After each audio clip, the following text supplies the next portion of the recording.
Olá, é com muita alegria que estamos aqui para mais um episódio diário na Comunhão Espírita de Brasília.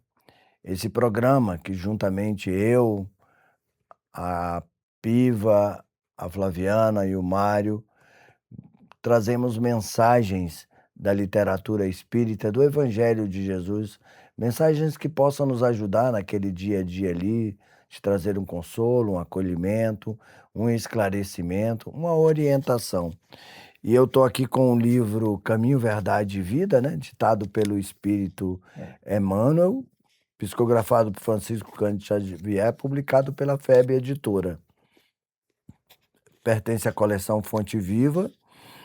Esse livro que Emmanuel aqui, ele vai nos trazer a sua visão, uma narrativa sobre o Evangelho de Jesus. E aqui estamos no capítulo 35, Semeadura, que começa com a passagem que Marcos registrou no capítulo 4, versículo 32, que diz: Mas tendo sido semeado, cresce. Esse capítulo 4, Marcos vai nos falar, nessa parte do versículo, que integra a parábola do grão de mostarda contada por Jesus. Ela ilustra como o reino de Deus começa de forma muito pequena, mas se desenvolve muito grande. É como o grão de mostarda, por isso Jesus faz aquela parábola. Quando eu vi um pé de mostarda, uma árvore, eu fiquei fascinado. Como um grãozinho tão pequeno pode se transformar numa árvore robusta daquela, linda. O que Jesus está nos falando?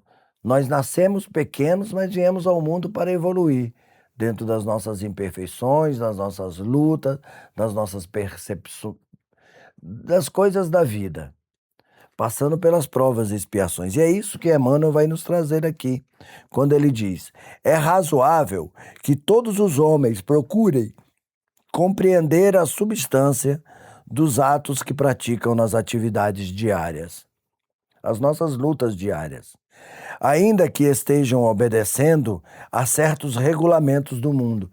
Ele está falando aqui quando a gente tem alguns cargos, algumas funções, que a gente tem que seguir aqueles regulamentos do mundo, que os competem a determinadas atitudes. É imprescindível examinar a qualidade de sua contribuição pessoal no mecanismo das circunstâncias, porquanto é da lei de Deus que toda a semeadura desenvolva. O bem semeia a vida, o mal semeia a morte. O primeiro é o movimento evolutivo na escala ascensional para a divindade. O segundo é a estagnação.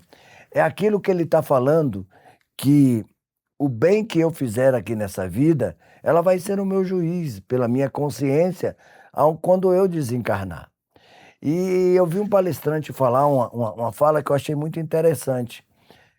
É que nós estamos nessa vida, nessa encarnação, já planejando, já criando atos, já criando circunstâncias para a próxima reencarnação. Quando pensamos, fazemos o bem, tudo vamos colher na próxima encarnação. Quando fazemos o mal, vamos colher a semeadura na próxima encarnação. E até desencarnados também. Então, o espírito, ele leva tudo aquilo que ele construiu aqui. Ele não leva nada de material. É tudo que ele construiu espiritualmente, com o bem que faz, com o mal que faz, quando perdoa, quando não perdoa, quando ama, quando não ama. Entendeu? Então, tudo isso nós levamos para a vida. E Emmanuel está sendo bem claro, independente do que fazemos aqui nessa vida, da nossa função. Muitas vezes temos que fazer cumprir um juiz, ele tem que fazer cumprir a lei terrena. Mas naquele momento, Ele tem que ter a consciência limpa de que ele está julgando da melhor forma. Um pai, quando conduz um filho, orienta, né? Não tem que ser ali rígido e enérgico. Ele tem que ser amoroso, carinhoso, mas exigir a disciplina. Então, independente do nosso cargo aqui, nós temos que não esquecer de ser ditosos, de ser amorosos, afáveis, de ser gentis, educados, né? E Emmanuel vai fechar aqui dizendo: somente o bem pode conferir o galhardão da liberdade suprema, representando a chave única, sustentável de abrir as portas sagradas do infinito à alma ansiosa. Haja, pois, suficiente cuidado em nós, cada dia porquanto o bem ou o mal, tendo sido semeados, crescerão junto de nós, de conformidade com as leis que regem a vida, as leis naturais do planeta. Então, que possamos ser pessoas de consciências limpas. Justos não seremos jamais, mas pelo menos de consciência limpa. Muito obrigado, até o próximo episódio. Que a paz do Cristo esteja em vossos corações. Não esqueçam de ativar suas notificações, seguir a nossa página, compartilhar. Se gostaram desse programa, mande para um amigo. Compartilhe. Vamos semear o bem aonde estivermos. Que a paz do Cristo esteja em vossos corações.